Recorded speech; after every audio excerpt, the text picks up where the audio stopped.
जय जय श्री राम। आप सभी का जीवन मंगलमय हो। आज की धर्म परिचर्चा भारत संस्कार मंच YouTube channel, Facebook, Instagram, Twitter के माध्यम से, जिसमें आप सभी महान भावों का वंदन, अभिनंदन एवं स्वागत है। आज की धर्म परिचर्चा स्वस्थ कैसे रहें, शांति कैसे प्राप्त हो, शांति कैसे रहें, आनंद सुख को कैसे प्राप्त करें, जो हमारे भारत संस्कार संस्कृति सनातन धर्म का परिलक्षित परिभाषा परिणाम देने वाला है, लक्ष्य को परिलक्षित करने वाला है। इसके द्वारा आप कैसे, इसका आपके जीवन में क्या सार्थकता है, क्या उपयोगिता है, इसे परंपराओं को सतमार्ग पर चलकर आपको सुख शांति, आप स्वस्थ रह सकते हैं या नहीं, ये एक भ्रम है या अज्ञानता के कारण, जैसा कि लोग कहते हैं। आज के वैज्ञानिक लोग जात पात भाषा लिंग के आधार पर जो भेदभाव करने वाले लोग, जो बांटने वाले लोग आज ऐसा भ्रम फैला रहे हैं कि ये एक भ्रम था लोगों को मूर्ख बनाने और स्वयं के कुछ लोग इसमें साधु संत ब्राह्मण थे, क्षत्रिय थे, जिन्होंने अपने निजी स्वार्थों को सिद्ध करने के लिए ये थोथा मिथ्या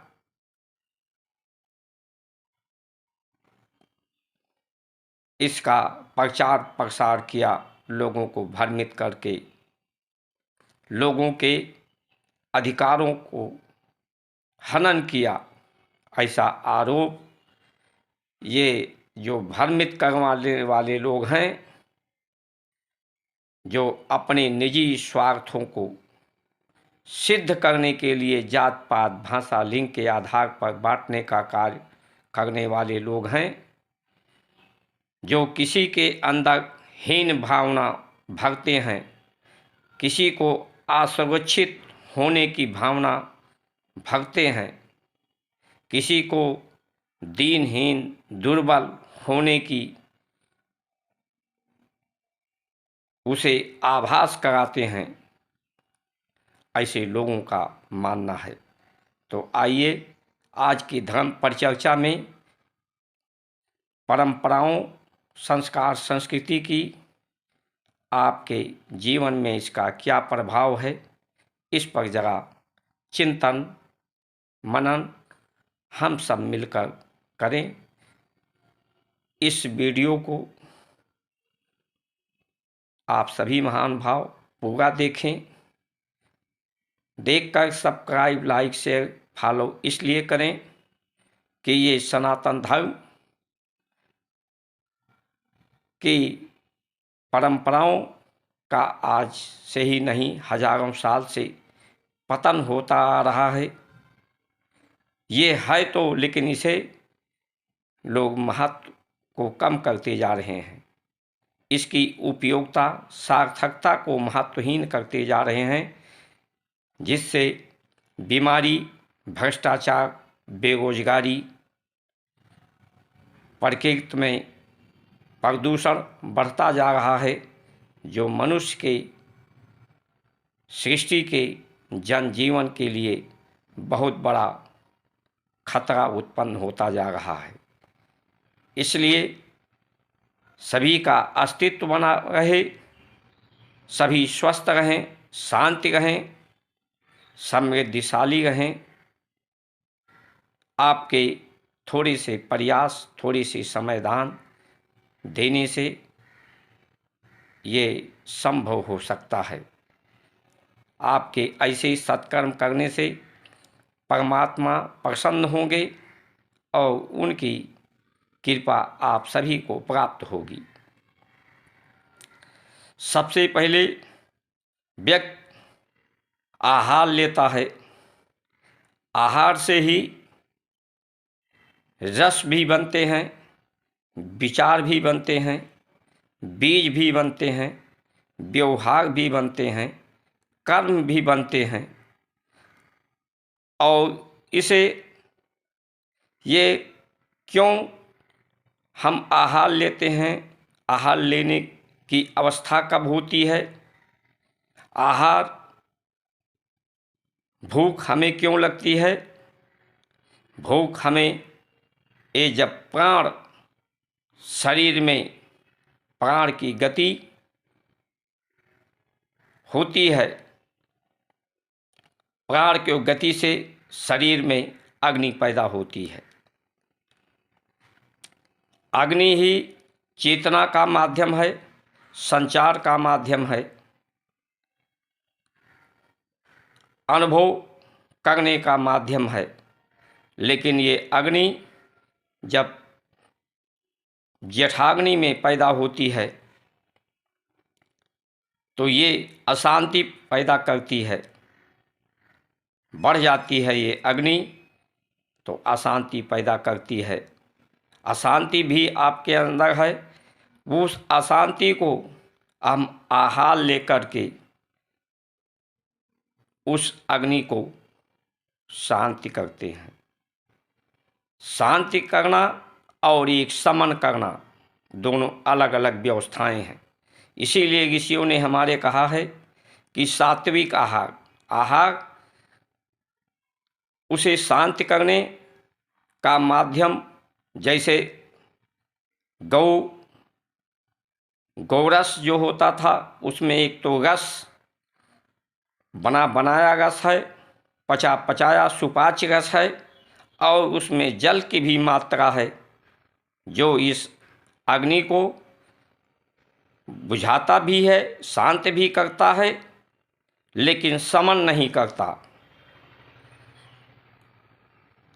इसीलिए गौरस गौ माता को माता कहा गया है। शांति पैदा करती हैं गौ माता, इस अग्नि को शांति करती हैं।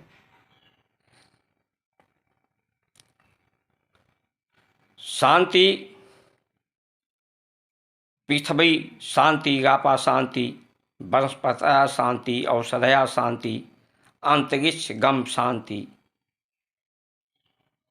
ये शरीर, इन सभी अंतरिक्ष, प्रकृति, पृथ्वी के बाहर में जो कर्म हो रहे हैं, जो कार्य हो रहे हैं, क्रियाएं हो रही हैं, उन्हीं की प्रतिक्रिया को व्यक्त करने के लिए ये शरीर है, उन्हें अनुभव करने के लिए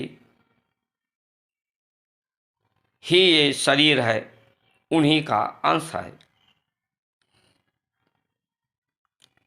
तो इसलिए इसे शांति आप करें और इस शांति से आपका रस बने,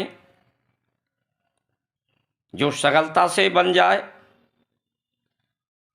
आप स्वस्थ रहें, लेकिन आप धीरे धीरे घूट घूट कर डालें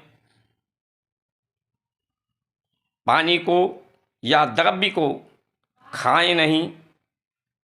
जिस तरह से खींच कर लोग पीते हैं बैठ करके, और धीरे धीरे, ताकि अग्नि का समन न हो, धीरे धीरे वो शांति हो।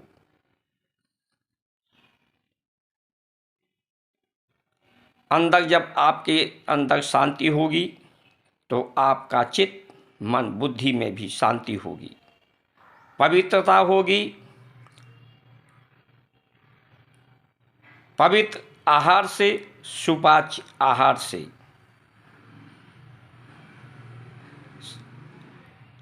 उसके बाद आपके शरीर से विचार व्यक्त होते हैं, चित्त से भाव की तरंगे उठती हैं। स्वभाव जो प्रकाश आपके शरीर से परिलक्षित होता है। मल आपका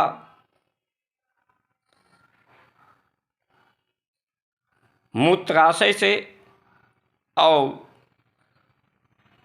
मूत्र के रूप में, मल के रूप में निकलता है। पसीने के रूप में त्वचा से निकलता है। उसके विकार बाहर निकलते हैं जो सरलता से निकल जाएं, अंदर अवरोध ना हो। जब ये अवरोध होता है शरीर में, आप ज़्यादा कपड़े पहनते हैं या आपके त्वचा पर मैल जम जाता है, पसीने के रूप में वो नहीं निकलता तो वही फोड़ा फुंसी बनकर निकलता है। ज़्यादा बढ़ जाए तो अंदर जख्म बनता है, धीरे धीरे वही कैंसर तक बन जाता है।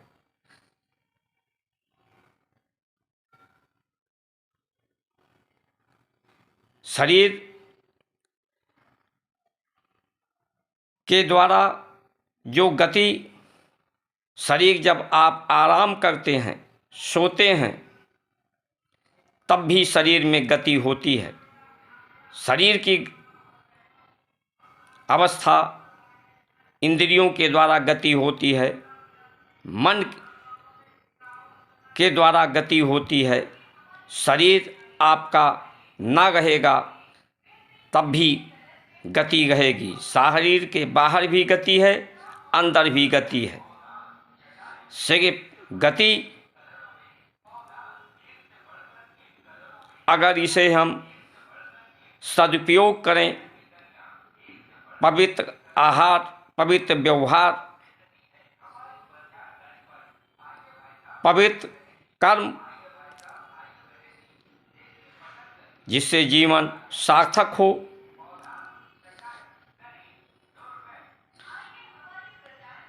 क्या किसी ने आज तक कोई कुछ प्राप्त कर पाया है? कोई परिवर्तन, अवस्था, व्यवस्था का परिवर्तन कोई कर सकता है? जो आकाश, पृथ्वी, वायुमंडल, सूर्यमंडल, तारामंडल जो पहले थे वही आज भी हैं। कौन सा परिणाम कोई आज तक कर पाया है और कोई करेगा?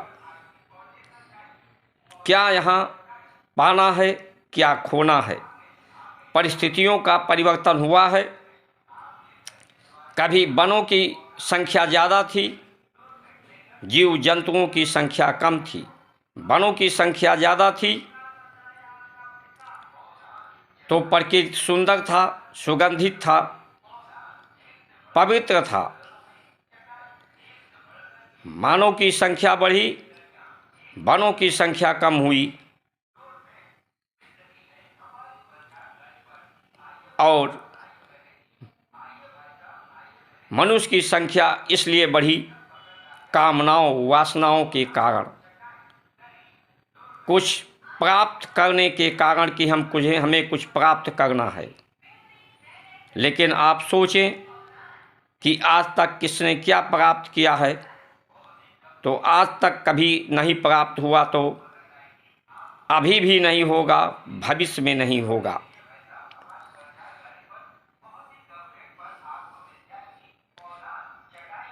जो श्रेष्ठ होता है, जो संभालता है परिवार को, समाज को, राष्ट्र को,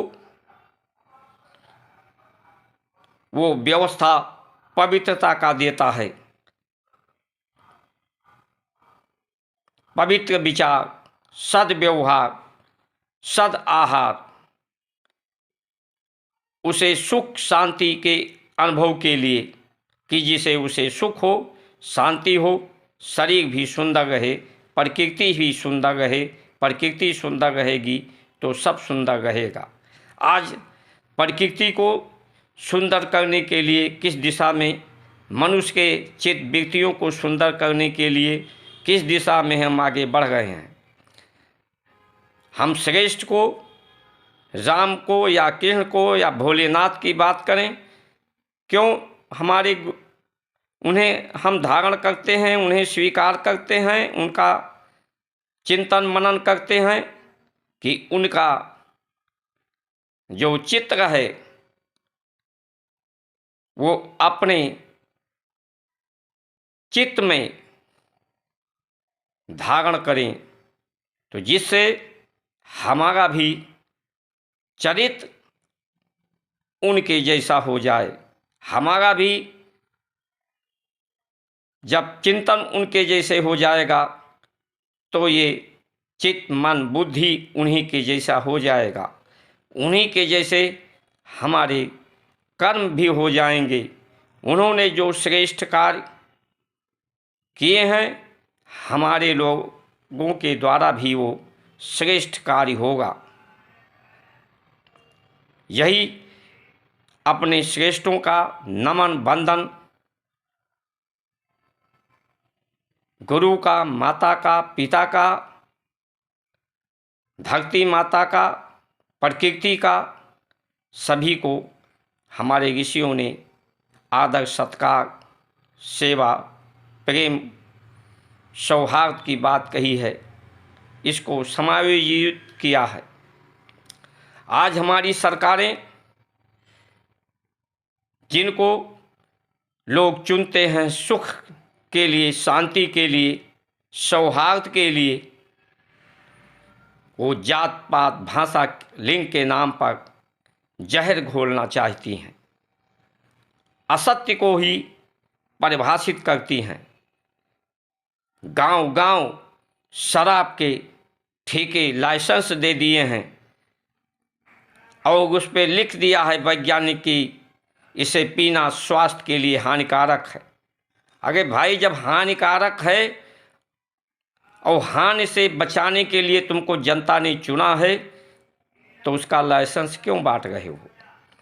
बीड़ी पीना, सिगरेट पीना, तमाम तरह के नशे जिस पर लिखा होता है स्वास्थ्य के लिए हानिकारक है, उसे का लाइसेंस आप क्यों दे रहे हो? क्यों उस पर टैक्स ले रहे हो? सरकार का काम तो हानि का नहीं है, सबको लाभ के लिए है।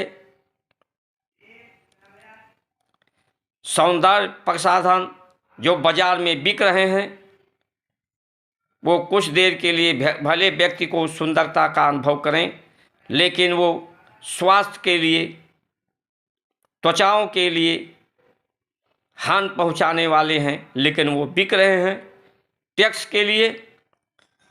प्रोसेसिंग फूड जिसे कहते हैं, बाजार में बिक रहे हैं, जो मनुष्य के शरीर के लिए किसी भी तरह से लाभदायक नहीं है, स्वस्थ वर्धक नहीं है, लेकिन वो बाजार में बिक रहे हैं। किस लिए? टैक्स लेने के लिए। टैक्स कौन लेगा, कौन देगा? जनता देगी, सरकार लेगी। क्यों लेगी? जनता जनार्दन के लिए, सुविधाओं के निर्माण के लिए। एक तरफ साधन हम बढ़ाते हैं, यंत्रों को, सड़कें बनाते हैं। क्यों बनाते हैं? अगर जितनी हमें ज़रूरत हो उतनी बनानी चाहिए। प्रकृति में प्रदूषण फैलाने के लिए और विदेशों को अधिक से अधिक धन देने के लिए तेल का आयात करते हैं, ताकि वो आतंकवादी को बढ़ावा दे सकें, धर्म परिवर्तन करा सकें। इसलिए आप सभी महान भाव, ये जो विसंगतियाँ आज हैं, सभी के जीवन का उद्देश्य सुख शांति सौहार्द ही है। जो प्रकृति को ही सुरक्षित करके सभी स्वस्थ रह सकते हैं, सभी का अस्तित्व बचा रह सकता है। इसलिए आइए सबसे पहले प्रकृति हमारी सुंदर हो, पवित्र हो, सुगंधित हो, इसके तरफ हम प्रयास करें। प्रकृति हमारी सुगंधित पवित्र होगी तो शरीर भी स्वस्थ रहेगा, सुगंधित रहेगा, इसे शांति मिलेगी। और जो हमारे ऋषियों ने सूत्र सिद्धांत दिए हैं, राम की बात करते हैं लोग, राम ने तो सुख सुविधा को त्याग दिया था, राजा को भगवान का रूप कहते हैं, और राजा जो न्याय करता हो परमात्मा की समान, प्रकृति के समान भेदभाव को समाप्त करना ही न्याय है। राजा का कुछ व्यक्तिगत नहीं होता है, उसका जीवन, उसका एक एक प्राण की गति जनता के लिए, प्रकृति के लिए, परमात्मा परमार्थ के लिए होती है, परम धर्म के लिए होती है। लेकिन आज के राजा तो भेदभाव को ही फैला रहे हैं। भेदभाव ही सबसे बड़ा अन्याय है। भेदभाव को समाप्त करना ही धर्म है, यही सनातन धर्म है।